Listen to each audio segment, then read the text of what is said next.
Good evening, students.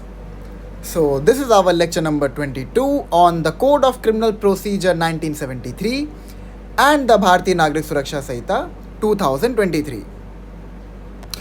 अपने last lecture में हमने section 154 of CRPC which is regarding information in cognizable cases, उसका जो करस्पॉन्डिंग प्रोविजन है BNSS का, दैट इज सेक्शन 173, उसको डिटेल फॉर्मेट में एनालाइज किया था और ये हमने ऑब्जर्व किया कि क्या क्या नए चेंजेस FIR के कंसेप्ट में इंट्रोड्यूस किए गए हैं. ठीक है, कि सेक्शन 173 में, जो कि उसका करस्पॉन्डिंग प्रोविजन है सेक्शन 154 का, ठीक है, उसमें क्या नए चेंजेस इंट्रोड्यूस किए गए हैं. अगर एक कॉग्निजेबल ऑफेंस की इंफॉर्मेशन लेके कोई पुलिस ऑफिसर के पास जाता है FIR रजिस्टर करने के लिए, तो वहाँ पर कौन कौन से नए चेंजेस आए हैं. तो जो हमने पहला मेजर चेंज ऑब्जर्व किया था, that is with regard to zero FIR. अगर आपको याद हो तो सेक्शन 173 सब सेक्शन 1 के अंदर the term irrespective of where the offence is committed,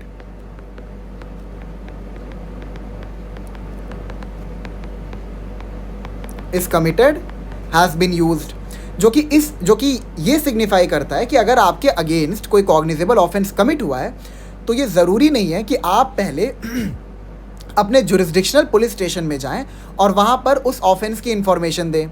जो भी नियरेस्ट पुलिस स्टेशन है, आप वहाँ पर जाके किसी भी कॉग्निजेबल ऑफेंस की इंफॉर्मेशन को रजिस्टर करवा सकते हैं. पहले ज़ीरो FIR का कंसेप्ट सेक्शन 154 के अंदर इम्प्लाइड था, लेकिन सेक्शन 173 के अंदर इसको एक्सप्लिसिटली मेंशन कर दिया गया. ठीक है, ताकि किसी भी प्रकार की एम्बिग्विटी ना रहे. क्लियर है? तो ये सबसे पहला मेजर चेंज हमने ऑब्जर्व किया था, जो कि सेक्शन 173 में इंट्रोड्यूस किया गया है. जो दूसरा मेजर चेंज हमने देखा था वो ये था कि अब सेक्शन 173 के अंदर इलेक्ट्रॉनिक कम्युनिकेशन के माध्यम से भी आप FIR को रजिस्टर करवा सकते हैं. ठीक है, आप इलेक्ट्रॉनिक कम्युनिकेशन के माध्यम से भी FIR को रजिस्टर करवा सकते हैं. अब वो इलेक्ट्रॉनिक कम्युनिकेशन का माध्यम क्या होगा? वो व्हाट्सएप होगा, वो ईमेल होगा. ठीक है, इसको लेके अभी थोड़ी क्लैरिफिकेशन चाहिए. तो ये मैटर हो सकता है सुप्रीम कोर्ट के पास जाए, या फिर जो स्टेट गवर्नमेंट है they may come up with a portal, कोई ऑनलाइन पोर्टल वो बना दे जहाँ पर आप कॉग्निजेबल ऑफेंसेस की इंफॉर्मेशन दे सकें. ठीक है, उस पोर्टल पे आप जाइए, आप रजिस्टर करिए और बताइए कि हमारे अगेंस्ट में ये कॉग्निजेबल ऑफेंस कमिट हुआ है. और अगर आप इलेक्ट्रॉनिक कम्युनिकेशन के माध्यम से पुलिस ऑफिसर को किसी भी कॉग्निजेबल ऑफेंस के कमीशन के रिलेटेड इंफॉर्मेशन देते हैं, तो वहाँ पर पुलिस ऑफिसर ड्यूटी बाउंड है कि वो विद इन 3 days जिसने भी इलेक्ट्रॉनिक कम्युनिकेशन के माध्यम से इंफॉर्मेशन दी है उसका सिग्नेचर ले. क्योंकि आपको याद है ये एक प्रकार की प्रोसीजरल फॉर्मेलिटी है. ठीक है, तो आप चाहे ओरली या फिर इन राइटिंग फॉर्मेट में पुलिस ऑफिसर को इंफॉर्मेशन दें, चाहे आप इलेक्ट्रॉनिक कम्युनिकेशन के माध्यम से इंफॉर्मेशन दें, दोनों ही सिचुएशंस में पुलिस ऑफिसर ड्यूटी बाउंड है कि वो उस इंफॉर्मेशन पे इंफॉर्मेंट का साइन ले और साथ ही साथ उसको पढ़ के भी बताए कि हमने इस प्रकार की इंफॉर्मेशन को रजिस्टर किया है. जो भी बातें आपने बोली है उन सारी बातों को हमने नोट डाउन कर लिया है FIR में. ठीक है, ये दूसरा मेजर चेंज था. फिर तीसरा मेजर चेंज जो हमने ऑब्जर्व किया था वो ये था कि ललिता कुमारी केस में, आपको याद है ना, Lalita Kumari versus government of Uttar Pradesh 2013 supreme court, इसमें ये सुप्रीम कोर्ट ने कहा था कि सर्टेन कैटेगरी ऑफ ऑफेंसेस में पुलिस ऑफिसर के पास एक प्रीलिमिनरी इन्वेस्टिगेशन करने की पावर है to ascertain as to whether a cognizable offense has been committed.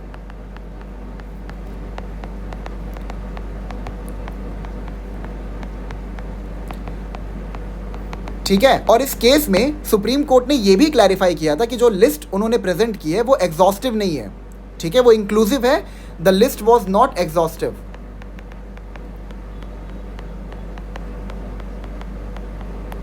ठीक है। तो ललिता कुमारी केस में सुप्रीम कोर्ट ने ये कहा था कि पुलिस ऑफिसर के पास ये पावर है कि वो कुछ सर्टेन कैटेगरी ऑफ ऑफेंसेस में प्रीलिमिनरी इन्वेस्टिगेशन कर सकते हैं। ठीक है। तो जो आपका सेक्शन 173 है उसने इस चीज को मैनिफेस्टली इनकलकेट कर लिया और उसने ये बोला कि कोई भी ऐसा कॉग्निजेबल ऑफेंस जिसकी पनिशमेंट 3 साल या उससे अधिक की हो लेकिन 7 साल से कम की हो,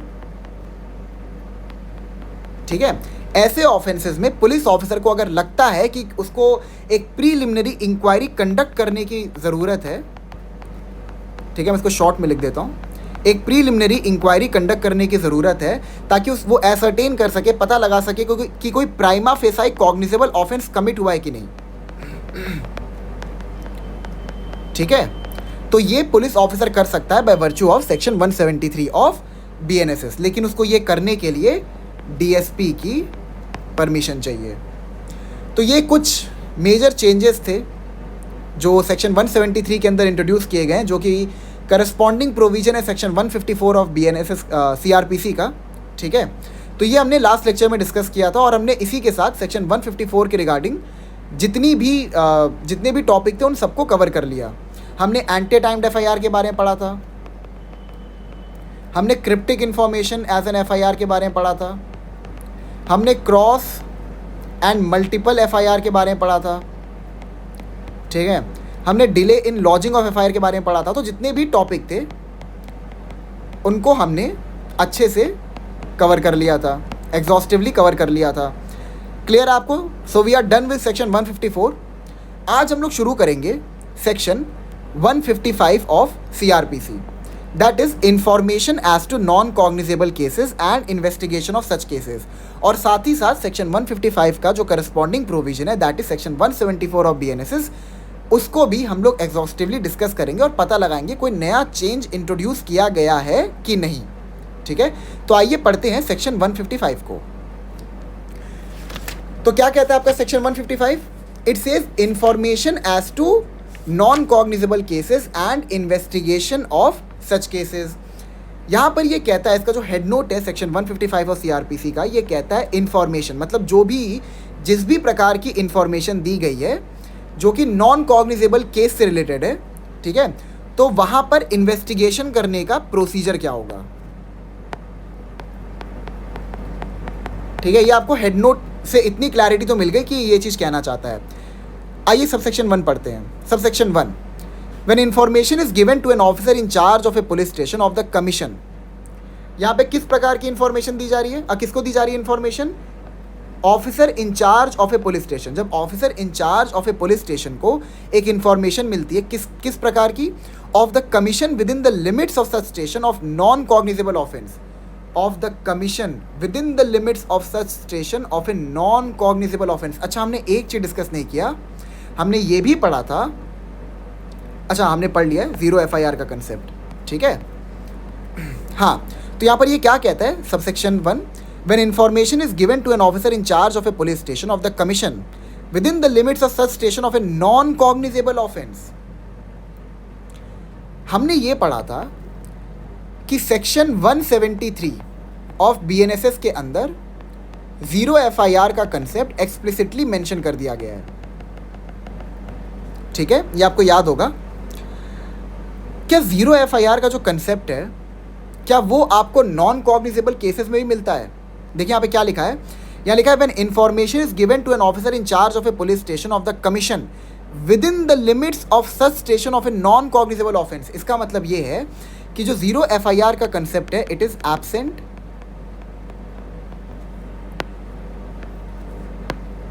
the concept of zero FIR is absent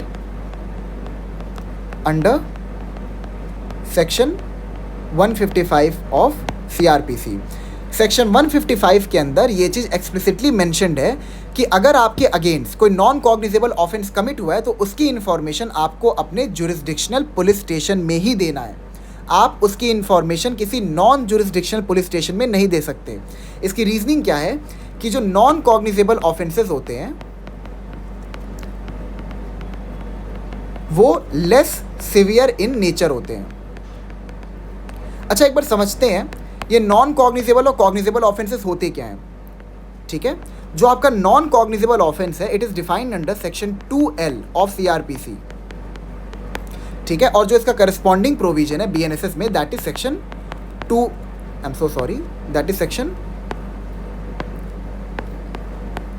2O of BNSS। ठीक है, लैंग्वेज दोनों की सेम है। सेक्शन 2L ऑफ CRPC ये कहता है कि non cognizable offences are such जहां पर पुलिस ऑफिसर के पास कोई भी अथॉरिटी नहीं होती है to arrest without warrant. No authority to arrest without warrant. Warrant क्या होता है? एक प्रकार की परमिशन होती है कि आपके पास इस चीज़ की परमिशन है कि आप एक्यूज्ड को अरेस्ट कर सकते हो। तो नॉन कॉग्निजेबल ऑफेंसेस में आप अरेस्ट नहीं कर सकते विदाउट एनी परमिशन। इसकी डेफिनेशन आपको मिलेगी सेक्शन 2L ऑफ CRPC के अंदर, और जो इसकी करस्पॉन्डिंग डेफिनेशन है वो है सेक्शन 2O ऑफ BNSS के अंदर, और दोनों ही पैरीमेट्रियाँ हैं। ठीक है, मतलब कोई भी चेंज सेक्शन 2O के अंदर इंट्रोड्यूस नहीं किया गया है। जो कॉग्निजेबल ऑफेंसेस होते हैं उसकी डेफिनेशन आपको मिलेगी सेक्शन 2C के अंदर, और इसकी आपको करस्पॉन्डिंग प्रोविजन मिलेगी, इसका आपको करस्पॉन्डिंग प्रोविजन मिलेगा under section 2G of BNSS। इसमें भी कोई भी चेंज इंट्रोड्यूस नहीं किया गया है, पैरीमेट्रिया। ठीक है, क्या होता है कॉग्निजेबल ऑफेंसेस? कॉग्निजेबल ऑफेंसेस वो होते हैं जहां पर पुलिस ऑफिसर के पास अरेस्ट करने की पावर होती है विदाउट वारंट।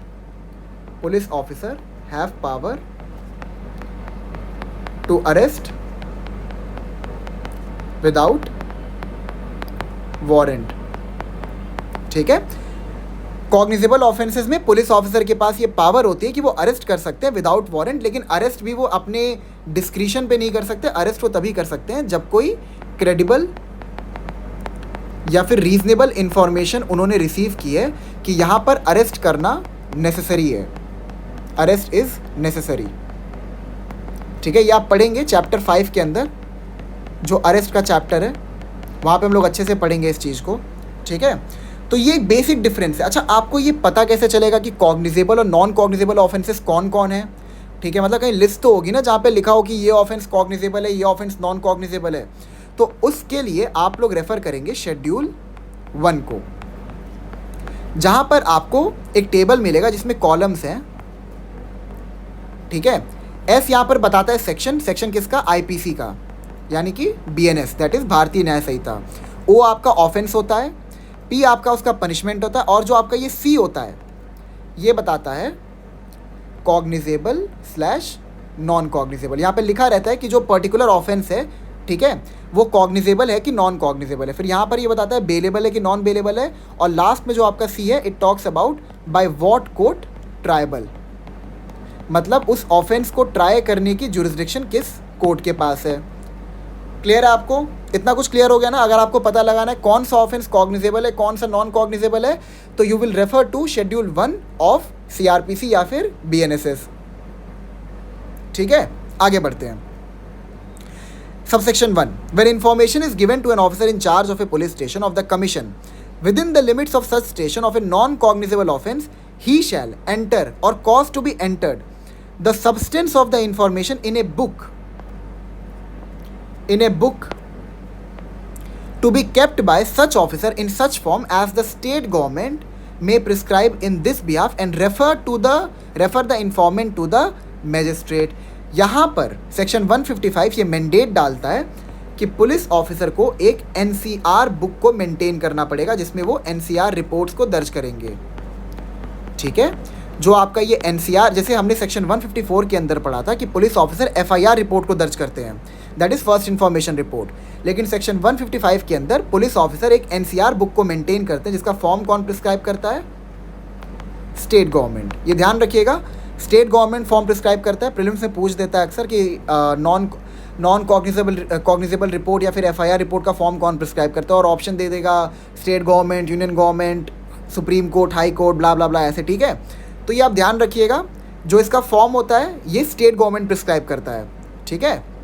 और आपका जो ये एनसीआर होता है इसका फुल फॉर्म होता है नॉन कॉग्निजेबल रिपोर्ट। क्लियर है आपको? ठीक है, फिर से पढ़ते हैं। When information is given to an officer in charge of a police station of the commission within the limits of such station of a non cognizable offence, he shall enter or cause to be enter the substance of the information in a book. इसको कौन सी book है ये? NCR book, ठीक है। To be kept by such officer in such form as the state government may prescribe in this behalf and refer the informant to the magistrate, ठीक है। एक बार ये समझते हैं इसका मतलब क्या है। And refer the informant to the magistrate. It signifies कि पुलिस ऑफिसर के पास जो नॉन कॉग्निजेबल ऑफेंस की इंफॉर्मेशन आई है, ठीक है, information and the इंफॉर्मेंट should be sent before jurisdictional magistrate. समझाता हूं मैं एक बार। अच्छा, ये जुरिस्डिक्शनल मैजिस्ट्रेट कौन होता है? देखिए, आपको याद होगा कि एक डिस्ट्रिक्ट होता है, ठीक है। तो एक डिस्ट्रिक्ट में कई सारे पुलिस स्टेशंस होते हैं, इसको हम लोग कहते हैं सेशंस डिवीजन, ठीक है। डिस्ट्रिक्ट को हम कहते हैं सेशन डिवीजन, ठीक है। तो इसमें कई सारे पुलिस स्टेशंस होते हैं, तो हर पुलिस स्टेशन पे किसी ना किसी मैजिस्ट्रेट की जुरिस्डिक्शन होती है, ठीक है। तो अगर उस पुलिस स्टेशन में किसी भी कॉग्निजेबल या फिर नॉन कॉग्निजेबल ऑफेंस की अगर इंफॉर्मेशन दी जाती है तो उसकी इंफॉर्मेशन आप मैजिस्ट्रेट को भेजते हैं। मतलब जो पुलिस ऑफिसर होता है वो ये इंफॉर्मेशन मैजिस्ट्रेट को भेजता है कि आपके जुरिस्डिक्शन में कोई कॉग्निजेबल या फिर नॉन कॉग्निजेबल ऑफेंस कमिट हुआ है। तो आपको समझ में आ गया ना जुरिस्डिक्शन मैजिस्ट्रेट क्या होता है, ठीक है। तो यहाँ पर क्या लिखा है? By such officer in such form as the state government may prescribe in this behalf and refer the informant to the magistrate। मतलब आप informant और जो आपने information रजिस्टर की है वो दोनों ही आप मैजिस्ट्रेट को भेज देंगे। अब समझेंगे कि informant और information को jurisdictional magistrate के पास भेजने का पर्पस क्या होता है। Subsection 2, no police officer shall investigate a non-cognizable case without the order of a magistrate having power to try such case or commit the case for trial। Subsection 2 ये कहता है कि कोई भी पुलिस ऑफिसर जिसने एक नॉन कॉग्निजेबल केस को register किया है वो उसकी इन्वेस्टिगेशन नहीं चालू करेगा without the order of a magistrate having power to try such case or commit the case for trial. इसका मतलब यहाँ पर यह है कि नॉन कॉग्निजेबल ऑफेंसेस की इन्वेस्टिगेशन के लिए आपको मैजिस्ट्रेट की परमिशन चाहिए। In non cognizable offences the police officer require to receive an order from the magistrate to start the investigation। ठीक है, इन्वेस्टिगेशन चालू करने के लिए एक पुलिस ऑफिसर को नॉन कॉग्निजेबल ऑफेंसेस में मैजिस्ट्रेट की जुरिस्डिक्शनल मैजिस्ट्रेट की परमिशन चाहिए। क्या ये चीज़ कॉग्निजेबल ऑफेंसेस में भी होता है? नहीं, कॉग्निजेबल ऑफेंसेस में पुलिस ऑफिसर को मैजिस्ट्रेट की परमिशन नहीं चाहिए इन्वेस्टिगेशन करने के लिए। क्लियर है? ये एक डिफरेंस है नॉन कॉग्निजेबल और कॉग्निजेबल ऑफेंस का, जो हमने लास्ट लेक्चर में डिस्कस भी किया था और लास्ट लेक्चर्स में डिस्कस किया था। क्लियर हो गया? Subsection 2। Subsection 3, any police officer receiving such order may exercise the same power in respect of the investigation except the power to arrest without warrant as an officer in charge of a police station may exercise in a cognizable case। अब ध्यान से आप समझिएगा, एक बार अगर किसी non cognizable offence में, ठीक है, पुलिस ऑफिसर को परमिशन मिल जाती है, मैं यहाँ पे कीवर्ड्स को हाईलाइट कर देता हूँ, receiving such order may exercise the same power in respect of the investigation except the power to arrest without warrant as an officer in charge of a police station may exercise in a cognizable case. ठीक है, जब एक police officer को किसी non cognizable offence की investigation करने की power मिल जाती है, तो वहाँ पर जो इन्वेस्टिगेशन करने की पावर होगी वो सेम होगी एज सच की जो कॉग्निजेबल ऑफेंस में पुलिस ऑफिसर के पास इन्वेस्टिगेशन करने की पावर होती है उससे। नहीं समझ में आया? मैं समझाता हूँ।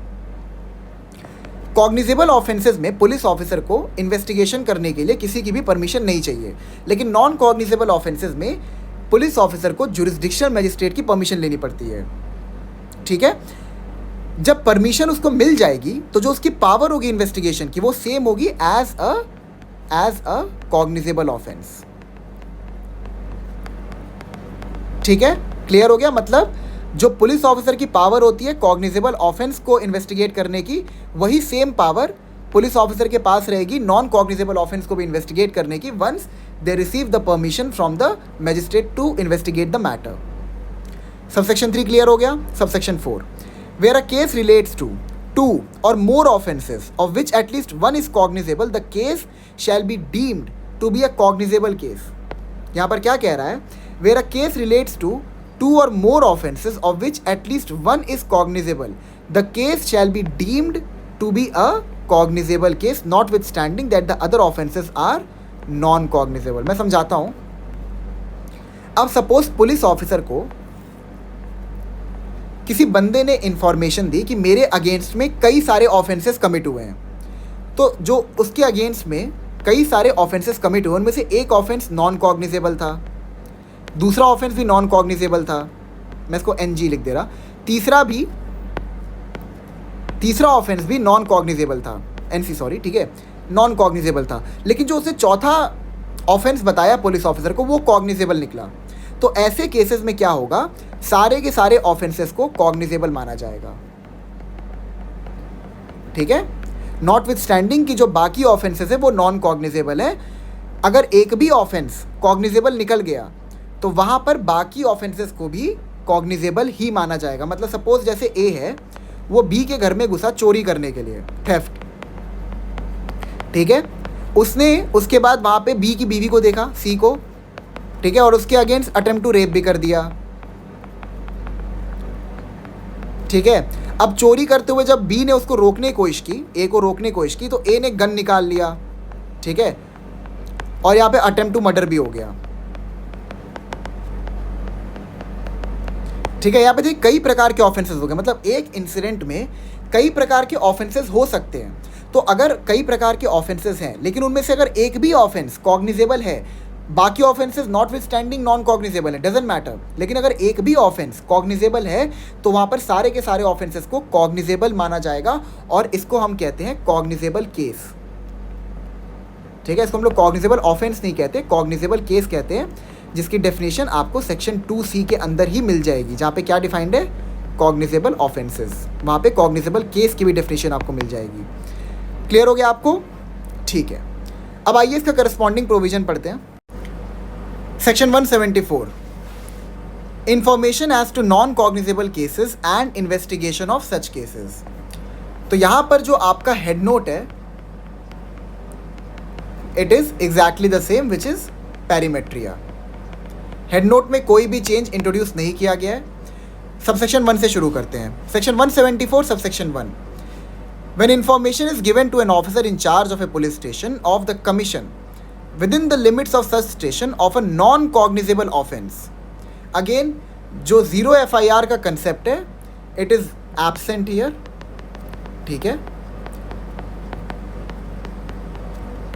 जो जीरो FIR का कंसेप्ट है, या इसको हम लोग जीरो NCR कह सकते हैं, ज़्यादा बेटर रहेगा, कि जीरो NCR का कोई भी कंसेप्ट सेक्शन 174 में नहीं डाला गया है। अगेन दिस मीन्स कि मतलब जिस जगह पर आपके against non cognizable offence commit हुआ है उस जगह के ही जुरिस्डिक्शनल पुलिस स्टेशन में आपको उस ऑफेंस की इंफॉर्मेशन देनी है। ठीक है, मैं आपको एक बार समझा देता हूँ कि ज़ीरो FIR बेसिकली होता क्या है अच्छे से।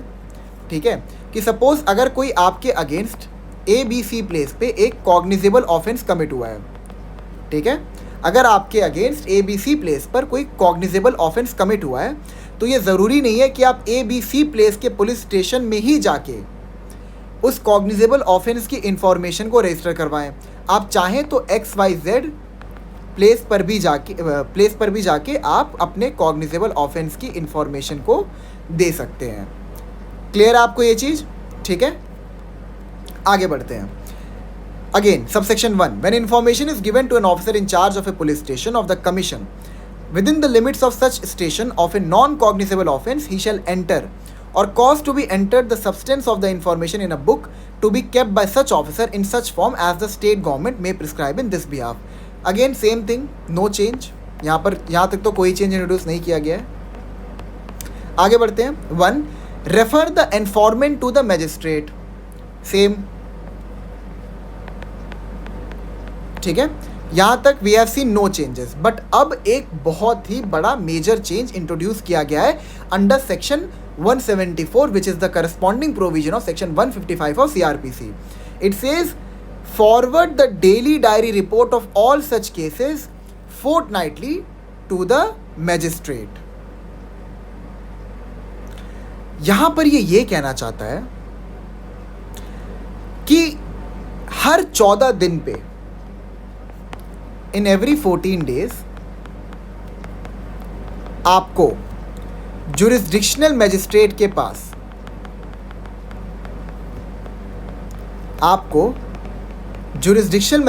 पास हर 14 दिन पे हर कॉग्निजेबल ऑफेंस की डेली डायरी रिपोर्ट भेजनी पड़ेगी. इसका मतलब क्या है, मैं आपको समझाता हूं आसान शब्दों में. इसका मतलब ये है कि जैसे हमने सेक्शन 154 के अंदर पढ़ा था कि पुलिस स्टेशन में आप एक एफआईआर बुक मेंटेन करते हो जिसमें आप कॉग्निजेबल ऑफेंसेस को एंटर करते हो, ठीक है.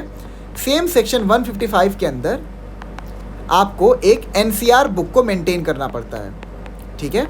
एनसीआर बुक के अंदर आप सारे के सारे नॉन कॉग्निजेबल ऑफेंसेस जो आपके जुरिस्डिक्शन में कमिट हुए हैं उनकी इंफॉर्मेशन को दर्ज करते हो, ठीक है. और सारे के सारे नॉन कॉग्निजेबल ऑफेंसेस के अपने एक एनसीआर नंबर होते हैं, ठीक है. मतलब उनका अपना खुद का एक नंबर होता है, इसको हम कहते हैं एनसीआर नंबर, ठीक है. ये आपको क्लियर हो गया.